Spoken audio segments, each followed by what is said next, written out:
I got a Honda Accord, needs some new rear struts. I don't have a lot of time today, but I figure I'll bring you along, try to give you some pointers and some tips. So let's get to work. Alright, from inside the trunk here, normally on Hondas, we could just peel this back and we can get to the strut, to the top of the strut right there, but not on these 7th generation Accords. So on these Accords, the mounting point is going to be up in this area right here. And so to get this piece off, there's a mounting bolt down there, but it's hard to get to. So the easiest thing to do, and I've already done it, so I'll just lift it up and show you. But there's a tab right here. You can see we just pull that clip back like that, and that releases the hook. Can I get a shot of the hook? There's the hook right there, and it just goes down in there. So to release it, we just pull that. And so then we can lift the seat up like that. And then once it's lifted up, we can just pull the seat back. I can't do it and hold the camera.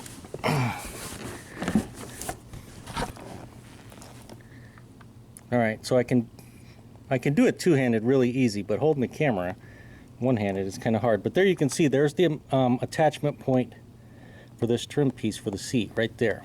It's just a 10mm head on a bolt. So we just need a 10mm socket with an extension and just pop it out. That's all it looks like right there. Pretty easy. And once we do that, we can just lift this trim piece. Whoop. It's easier if we pull the seat down. But we lift this trim piece up and pop it off. And you can see it just clips on right there.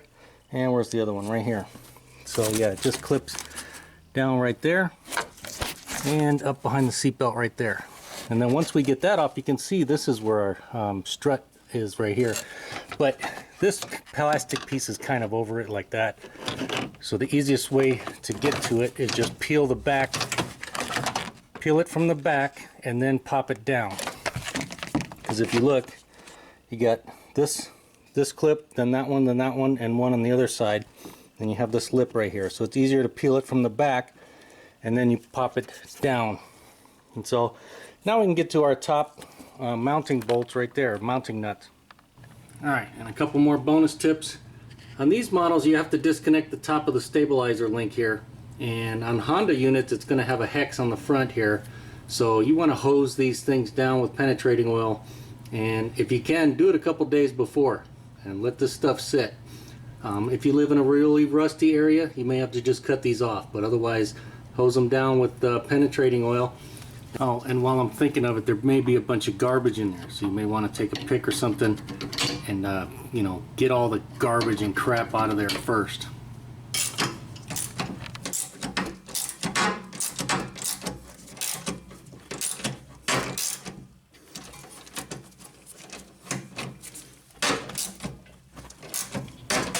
Alright, it was too rusty on the end, so the Allen or hex head stripped out, which is pretty common.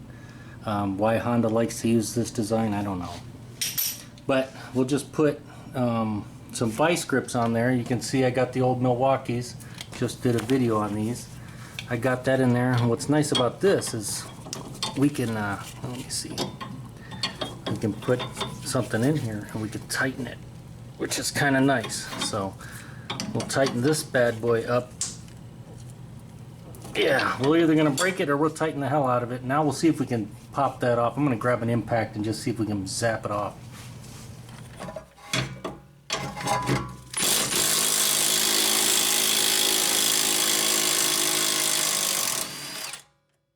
Ooh, she's smoking, but success.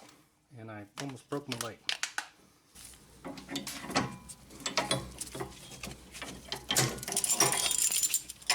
Milwaukee for the win. Actually, Milwaukee times 2 for the win.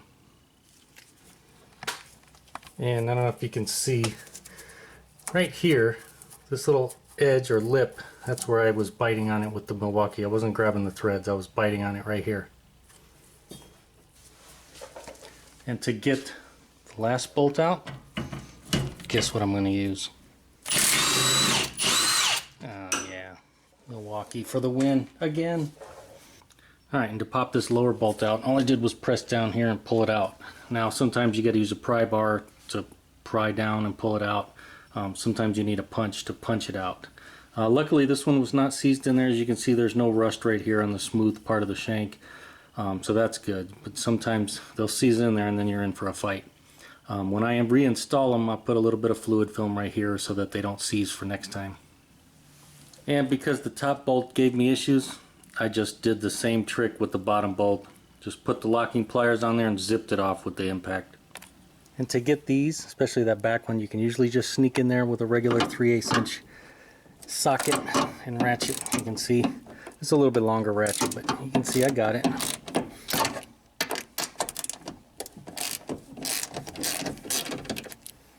And while I'm thinking of it, it's a good idea to mark the strut before you remove it, so you know which side is the inside, which side is the outside. So I usually just mark the outside like this.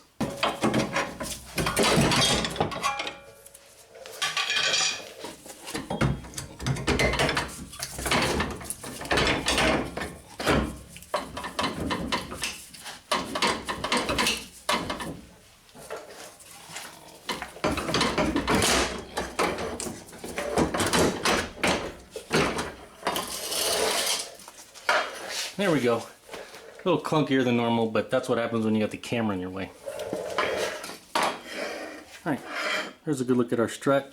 While I'm thinking of it, the end of the spring right here, if the service manual doesn't designate which direction these things go in, that end of that service, or the end of that spring, usually points towards the driver's side. So right now I'm on the driver's side, so this is going to face out. On the passenger side, it's going to face towards the inside of the car, which obviously faces towards the driver's side. So just a good rule of thumb in case the service manual doesn't specify. Like on this model, it doesn't specify which way. And Honda recommends replacing all the nuts and bolts, which is what I'm going to do. I always recommend doing that.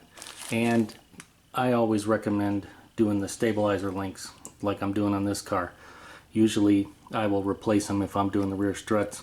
They're attached to it or right next to it, so it's easy 1-2 punch just to knock them both out. So as you saw, I pulled the top nut out for the stabilizer link so I could get the strut out, and you can see that the stabilizer actually is still, or the link is still sitting in there. It's loose, you can see it's just sitting there, but I was able to pull it out even with it sitting right there. This is the way Honda teaches you how to do it. If you pull like the bracket and stuff and try to bring it up this way by prying down the suspension, you risk damaging the paint right here. And that's why I don't do it that way. I do it the way Honda shows. And to put the new one in, I'm going to go do it the exact opposite. I'm going to come in that way, put it up in there, loosely put the bolts on, and I'll pry the suspension down just a hair and get the bolts started by hand. I keep saying I'm going to end this video, but hey, how about another tip? You can see I have the strut assembly in, and right there you can see that it wants to hit this bracket because you see it won't clear the other side to get the bolt in. So what do we need to do? Well, here's what I do. I get my big old pry bar and I put it right there, just like that. You can see how I have it situated, just like that. Now watch in there, you can see I'm just going to pry down. You can see now I have plenty of room. If I didn't have the camera in my hand, I just pull the thing right into place. That's all I got to do.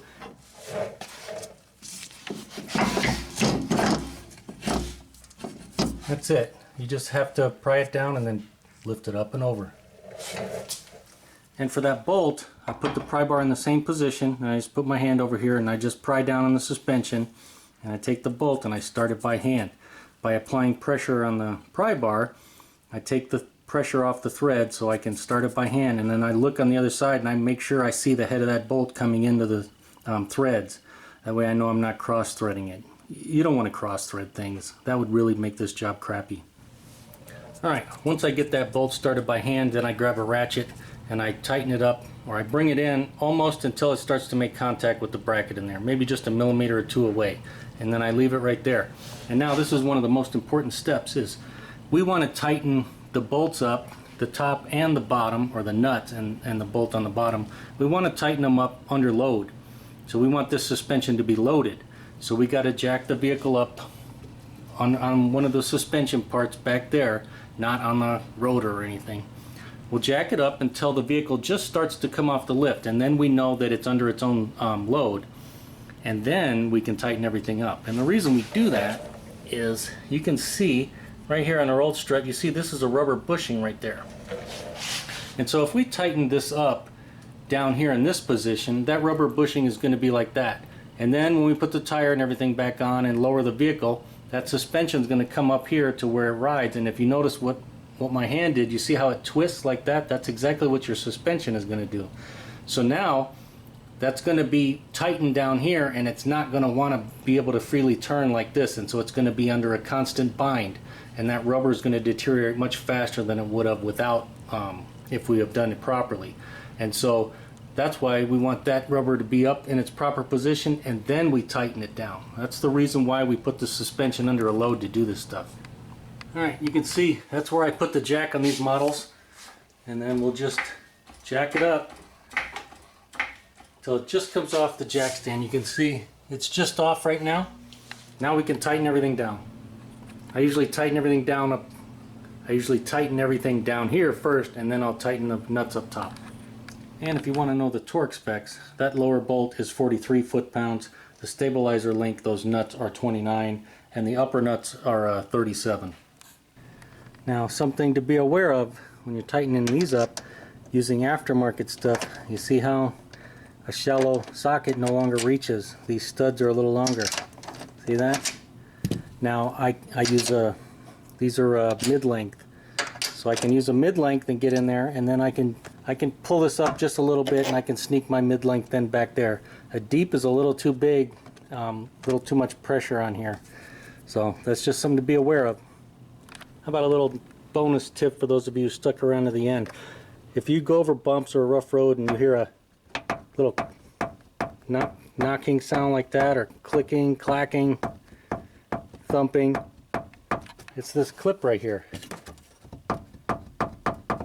You might think it's your struts or stabilizer links and want to replace them. It's actually this thing right here. And just a quick wrap of electrical tape can help combat that. You can see it's much quieter. And when we're putting this bolt back in down there, a magnetic socket like this really helps out.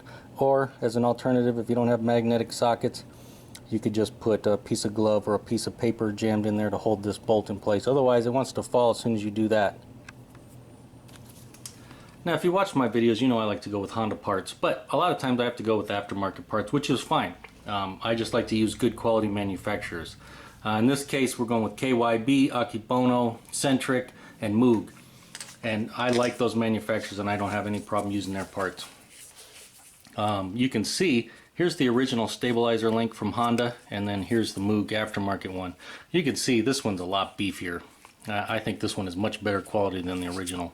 I like going with these. They're greasable, and the best part is they have a flat spot right here. You can put a wrench on there, and not only can you zip the bolts off with an impact really easy like that, but it allows you to torque them properly when you put them back on, which it can be a pain when you got the hex fastener in there to use.